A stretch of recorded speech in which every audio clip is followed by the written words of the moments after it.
In the small village of Luma, a calm village with its only blue water, there lived a kind-hearted fisherman named Toma. Toma was loved by everyone in the village for his generosity, kind-hearted and cheerful spirit, and also a giver of all times. Though he was poor and lived in a small hut with his wife, Mara, he always found ways to help others in the community by helping them do some fishing in the blue water, which many were scared to enter. Toma developed so much love for the because of the prince's fish, which according to him father he was recanted to the prince's fish, and he was always to the blue water by the prince's fish, which made many villagers talked about him, and his love with the prince's fish.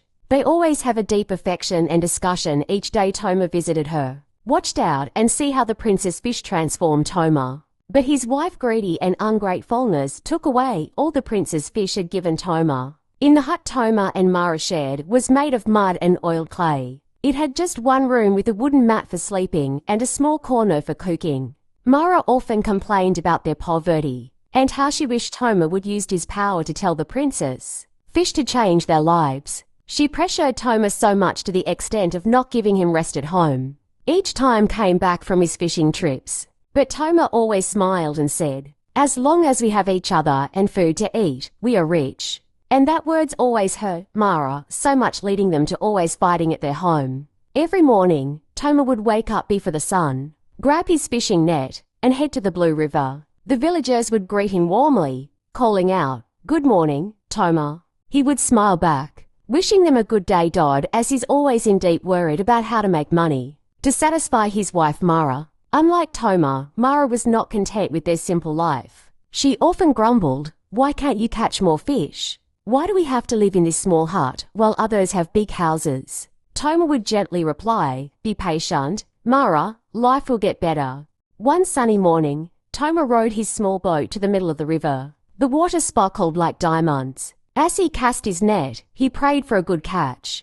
After a while, Toma felt a strong tug on his net. "This must be a big one," he exclaimed, but when he pulled the net up, he gasped. Caught in the net was a dazzling golden fish with scales that shimmered like sunlight. Before Toma could place the fish in his basket, it spoke. "Please, kind fisherman, let me go. I am no ordinary fish.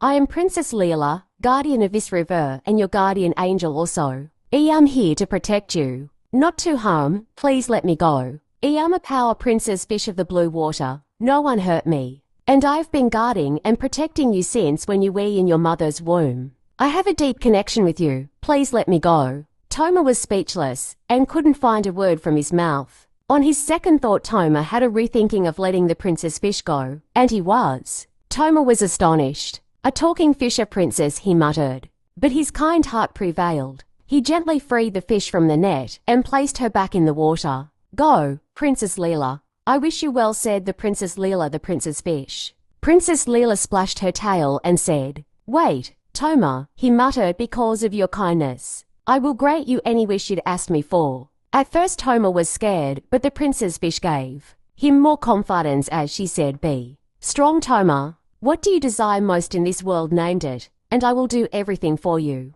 Toma thought for a moment and said, "I wish for enough fish to feed my wife and the villagers every day." Leela smiled. "Your wish is granted." With a flick of her tail, as she looks down, she disappeared. From that day on, Toma's nets were always full of fish. No matter how many he caught, the river seemed to replenish itself. He shared his catch with the entire village, and everyone praised him even more. When Mara noticed the abundance of fish, she became curious. "How is this happening?" she asked. Toma told her about Princess Leela. Instead of being grateful, Mara's eyes gleamed with greed and began to tell Toma to ask for more riches and diamonds, home furnished with luxurious furniture, money and gifts. One day, Mara insisted Toma go back to the river and ask for more from the princess. "We need a bigger house and riches. Go, Toma, and ask for gold," she demanded with a big angry smile face. Toma didn't want to disturb Princess Leela again,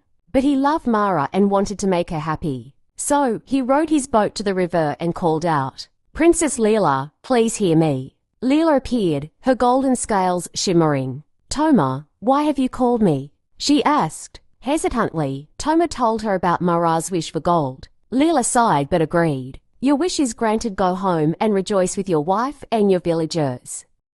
The next morning, Toma and Mara found a chest of gold outside their hut. Mara danced with joy, but soon she wanted more. "If Leela can give us gold, she can give us anything."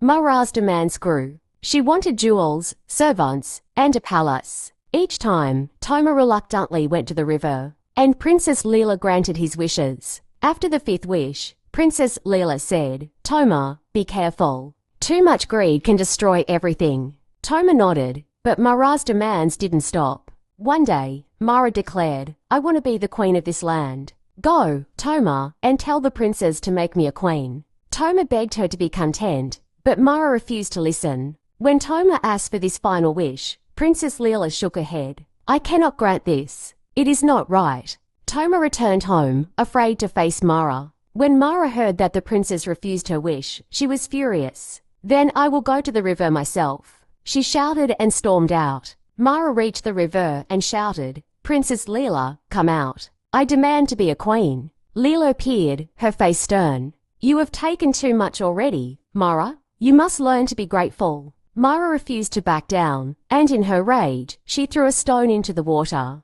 This act angered Leela, who said, "Your greed has brought this upon you. Everything I gave will now be taken away." The gold, jewels, and palace vanished. Toma and Mara found themselves back in their small hut, poorer than before. Mara wept bitterly, while Toma comforted her. Toma continued to fish, but Princess Leela never appeared again. The villagers still loved him, and over time, Mara learned to appreciate the simple life they had. They lived humbly but happily, with Toma's kindness as their true wealth. Lessons learned from the story: greed and ungratefulness can lead to the loss of blessings and the things we hold dear. Contentment with what we have is key to living a happy and peaceful life. Kindness and generosity, as shown by Toma, earn respect and goodwill from others. Selfishness and excessive demands, like Mara's, can destroy even the best opportunities. True wealth lies not in material possessions but in love, humility, and the joy of helping others.